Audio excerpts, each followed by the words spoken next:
국회 기획재정위원회 위원장으로서 경제위기에 대처하고 대량 실업에 대처할 수 있는 경제정책, 재정정책, 조세정책, 그리고 예산정책에 온 힘을 쏟겠습니다. 돌아보면 한 2년 동안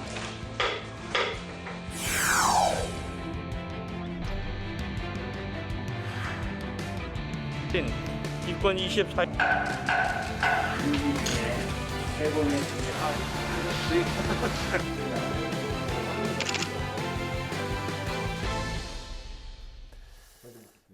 네, 이번 시간은 뉴스앤파워 인터뷰 코너입니다. 뉴스앤파워 인터뷰 연말연시를 맞아 국회 상임위원장과의 특별 대담 시간을 가지고 있는데요. 오늘은 국민의 먹고 사는 문제를 총괄하는 상임위죠. 국회 기획재정위원회 위원장이자 더불어민주당 선대위 정책본부장을 맡고 계신 삼선중진의 윤후덕 의원과 함께 관련 이야기 나눠보겠습니다. 의원님 어서 오십시오. 반갑습니다. 네, 반갑습니다. 네, 예. 연말에 굉장히 바쁘실 텐데 초청해 주셔서 감사합니다. 아니, 바쁜 건 아니고요. 출연해 주셔서 굉장히 감사합니다. 예, 감사합니다. 네. 특히나 이제 국회 기획재정위원회 이제 수장을 맡으신 지 1년 6개월 되셨죠? 이제 많이 됐어요. 네. 이게 기획재정위원회라는 게 굉장히 그 막중한 그런 이제 책임이 있는 네, 자리인데요. 그렇습니다. 나라 살림과 이제 굵직한 경제 정책을 총감독하는 자리. 그 상임위를 21대 국회 시작부터 지금까지 쭉 맡아오고 계신데 먼저 그 소회를 들어보겠습니다. 왜냐하면 코로나19 팬데믹이란 이 엄중한 시기와 맞물려서 굉장히 뭐 여러 가지 뭐 많은 일을 하셨을 것 같습니다. 어땠습니까? 좀 늘 이렇게 부담이 되는 마음을 계속 갖고 있습니다. 코로나 팬데믹으로 인해서 정말 소상공인 그리고 또 많은 분들이 힘들고 또 계속 힘듭니다. 네. 그런데 이 국가 재정이 제대로 제때 그 지원을 해드리고 또 보상을 해드리고 그랬어야 되는데 사실은 적시에 제대로 된 지원과 보상을 못했죠. 그리고 지금 와서 보니까 그 소상공인들이나 이제 가계대출은 계속 증가해서 뭐 위험 수위를 이미 넘어서고 있는 상태고 네. 상대적으로 국가 재정은 전 세계에서 최고로 건전한 그런 상황이 됐어요. 그래서 어느 분은 그렇게 얘기합니다. 부자 국가, 가난한 국민. 이 꼴이 된 게 아닌가 하는 참 무거운 반성의 말씀부터 우선 드립니다. 그리고 뭐 소회라고 하면은 이게 더 열심히 국회에서 또 정부고 여당이 전 또 여당 소속이어서 이런 위기에 대응했어야 하는데 한다고 했는데도 여전히 부족합니다. 죄송합니다. 이게 소예요. 예. 네. 또 뭐 책임감도 그만큼 갖고 계신 걸로 저희가 이해를 하면 될 것 네. 같은데요. 아까 저희가 앞서서 또 소개를 해드렸다시피 기재위가 또 그 기재위가 먹고 사는 문제와 직결된 상임위이다 보니까 또 뜨거운 경제 현안을 무엇보다 가장 그렇습니다. 많이 다루는 네. 것 같은데요. 21대 국회 들어서 가장 주력했던 현안이 무엇이었는지 좀 소개를 해주시죠. 뭐 코로나 팬데믹에 대응하는 재정 지원 문제가 가장 컸고 그 두 번째는 역시 부동산 문제죠. 부동산 문제가 전 국민에게 많은 그 걱정과 또 어려움을 주게 됐습니다. 네. 뭐 그냥 정확하게 표현하면 주택 가격이 너무 앙등해서 네. 많은 고통을 받고 있는데 이제 기획재정부는 부동산 관련 세제를 담당하는 그런 부서이기도 해요. 네네. 그래서 기재부와 함께 이 부동산 관련 세제를 그 상당히 빠른 속도로 그 입법하고 또 개정을 했었죠. 그 과정에서 이제 이 1가구 1주택에 대한 세제 부분은 좀 가능한 한 완화하려고 노력을 했고 네. 이 다주택을 가지신 분들에 대해서는 세금을 좀 중과하면서 그 매물을 시장에 내놓게 그렇게 정책을 펼쳤는데 뭐 여전히 미흡합니다. 그 부분도 참 죄송하다는 말씀 드립니다. 네, 그래도 계속 죄송하다는 말씀을 드립니다. 네. 그래도 또 그동안 성과도 이룬 게 있을 텐데, 네, 기재위가 이룬 성과도 좀 알려주시면 좋을 것 같은데요. 성과를 자랑하기는 참 어렵습니다. 네. 그 결과가 좋아야 성과도 성과라고 할 수 있는데 그런 부분은 좀 있습니다. 기재위와 기재부가 이제 합심해서 우리 뭐 문재인 정부 들어서 그 세수가 초과되는 것을 신속하게 이용해서 건 9차례에 걸쳐서 추가 경정 예산을 편성해서 이 어려움에 제대로 좀 대처를 했다 그런 말씀을 드리고, 그리고 한 5차례에 걸쳐서 국민재난지원금과 소상공인 손실보상 등등을 이제 나갔습니다. 그 과정에서 기재위가 그 기재부를 독려하고 신속하게 의사결정을 하고 또 그 재정의 확장적 운영을 할 수 있게 그렇게 같이 노력했다라는 말씀을 드립니다. 네네. 그 세금과 관련해 이제 부동산 정책 말씀하셨는데 이제 기본 기조가 1주택자의 세금은 완화하고 다주택자에는 이제 중과하는 그런 정책을 견지해 왔다고 이제 말씀하셨는데 그게 바로 기재위의 이제 주요 현안인 거죠. 네. 관련해서 이제 질문 드리겠습니다. 1가구 1주택자 양도세 비과세 기준을 9억에서 12억 원으로 이제 상향하는 그 개정안이 최근 이제 기재위 문턱을 이제 넘었는데요. 다음으로는 다주택자 양도세 완화 문제가 또 남았습니다. 정부가 반대를 하고 있는 상황인데 기재위원장님의 의견은 어떠신지 궁금하거든요. 그 1가구 1주택 분들에 대한 그 양도세 비과세 기준점을 9억 원에서 12억 원으로 올린 거는 기재위 문턱을 넘은 정도가 아니라 본회의에서 의결됐습니다. 아, 네. 그래서 정부로 이제 접대해서 정부가 국무회의를 통해서 빨리 그 법안을 공포를 해드려야 됩니다. 네. 그것도 좀 속도 있게 하자고 계속 주장을 하고 있습니다.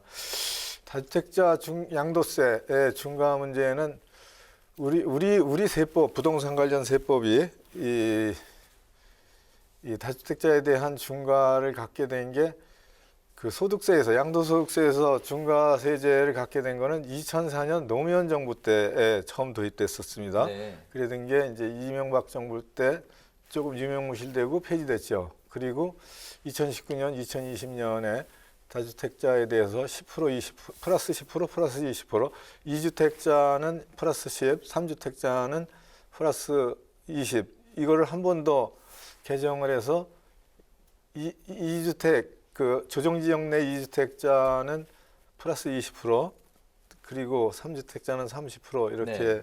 다주택에 대한 중과세를 했는데 그거는 세금을 더 걷자라는 취지는 절대로 아닙니다. 그런 부담의 입법정책, 조세정책을 통해서 이 보유나 이런 게 부담이 되니까 내놓게 하는 거죠. 그 네. 매물로 내놓게 하는 건데 그러면서 그 중과세율을 높이는 거에 대한 시행 시기를 1년 정도 그 후에 시행이 되게 그렇게 했죠. 그래서 그 사이 기간 중에 입법 효과를 봤어야 되는데 세율이 높으니까 그 사이에 팔 거라고 이렇게 예상을 했는데 일부 팔았죠. 매물이 나왔죠. 그런데 이제 증여세가 그 증여세율이 높음에도 불구하고 중과세율보다는 낮아요. 그래서 네.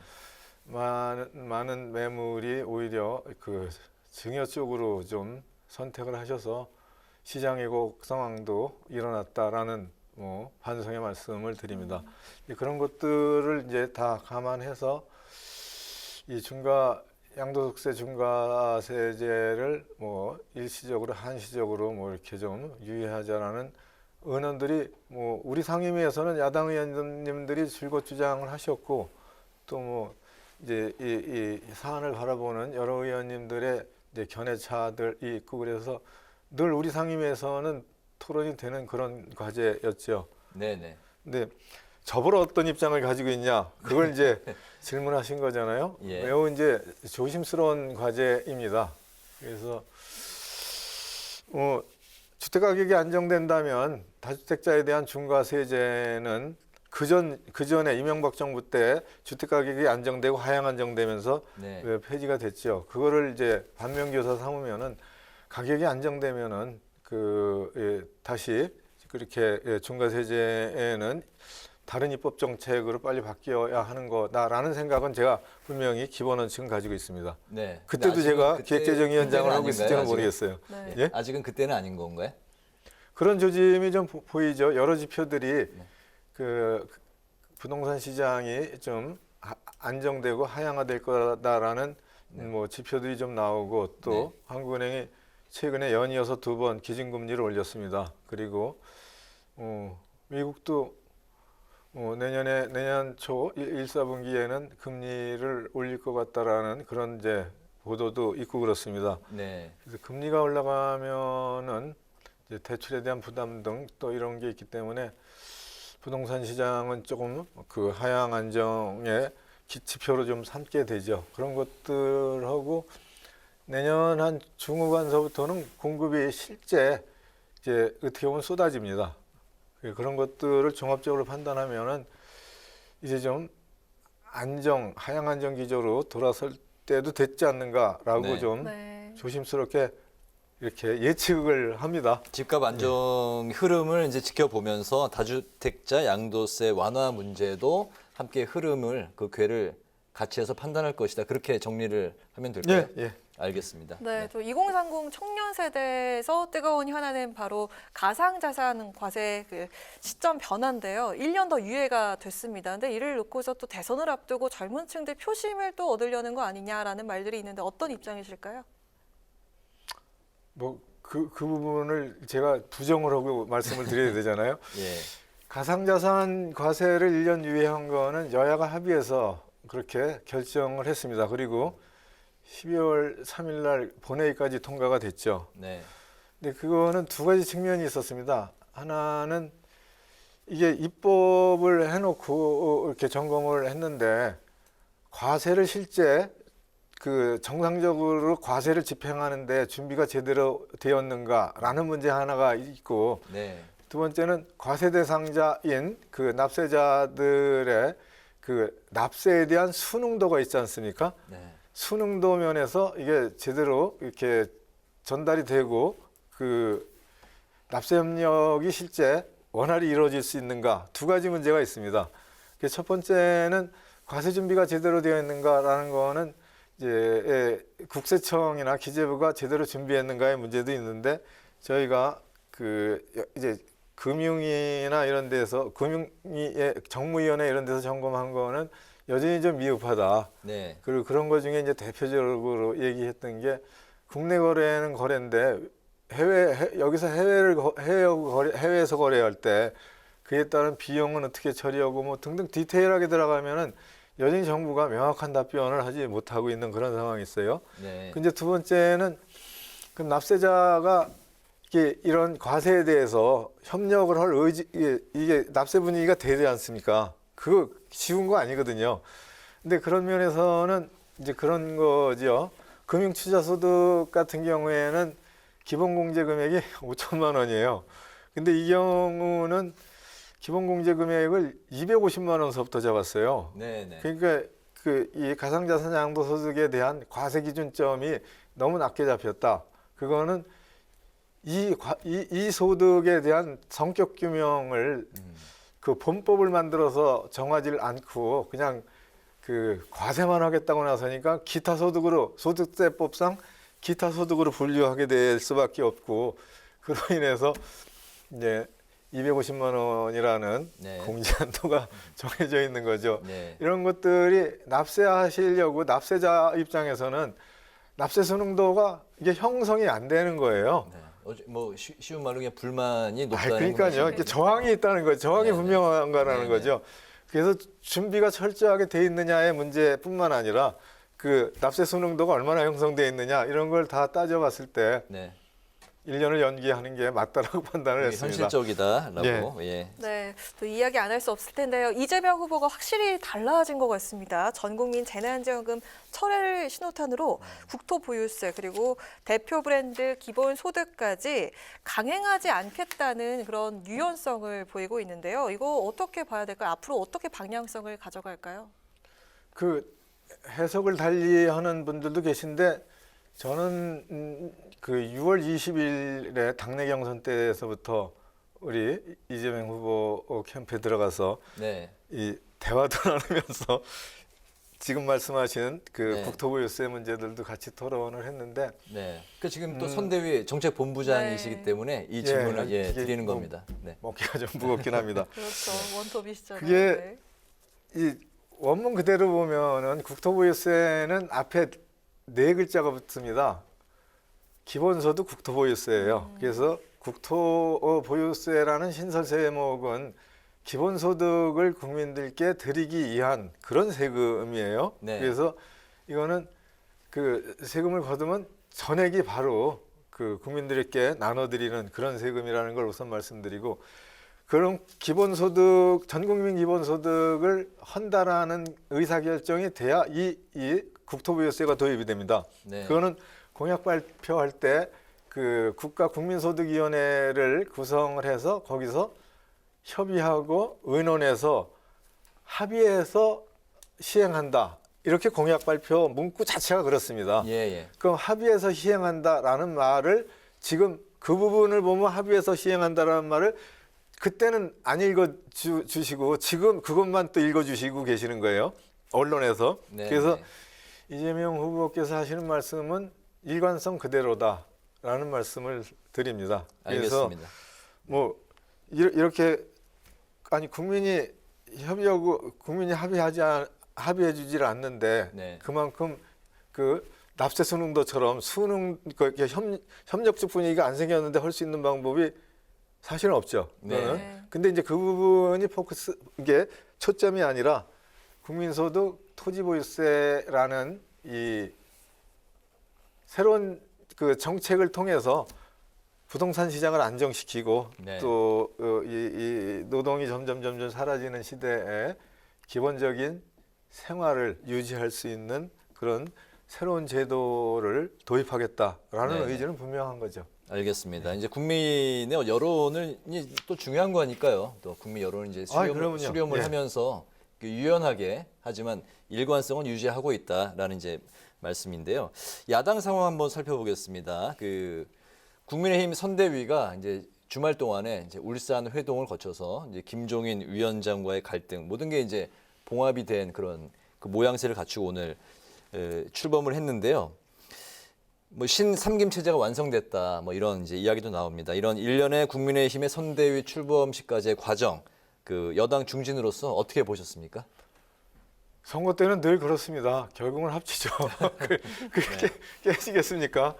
그 예상했던 그 과정을 거쳤다고 생각을 해요. 네. 그 뭐 갑자기 하나가 되기는 좀 어렵고 저희도 좀 그런 진통이 있었죠. 그래서 예상했던 대로다라는 뭐 그런 말씀을 드립니다. 알겠습니다. 예상대로 흘러간 거다. 예.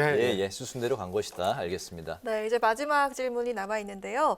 기재위원장이자 선대위 정책본부장으로서 아주 바쁘게 활동을 하고 계신데 앞으로 또 어떤 계획이 있으신지 여쭙겠고 또 개인적으로 하고 싶은 말 있으시면 덧붙이셔도 좋겠습니다. 연말을 앞두고 있잖아요. 기재위원장으로서는 몇 가지 법이 아직 토의되고 야당과 합의되지 못해서 네. 매우 찜찜한 그런 상황이에요. 그래서 그거를 이제 몇 가지 법은 사회적 경제 기본법, 그 사회적 가치 기본법 그런 좀 우리 사회를 더 좀 폭넓게 하는 그런 법에 대해서 공청회까지 했는데 입법까지 못 이뤄서 그걸 좀 어떻게든 좀 해볼까 하고 그리고 또 이제 공공기관의 그 이사들을 그 사원들이 추천하는 그런 제도를 꼭 도입해야 되는데 뭐 유럽이나 이런 데는 다 하고 있죠. 그리고 또 경기도 서울시는 다 하고 있는데 네. 그런 부분들을 더 입법하고 싶고요.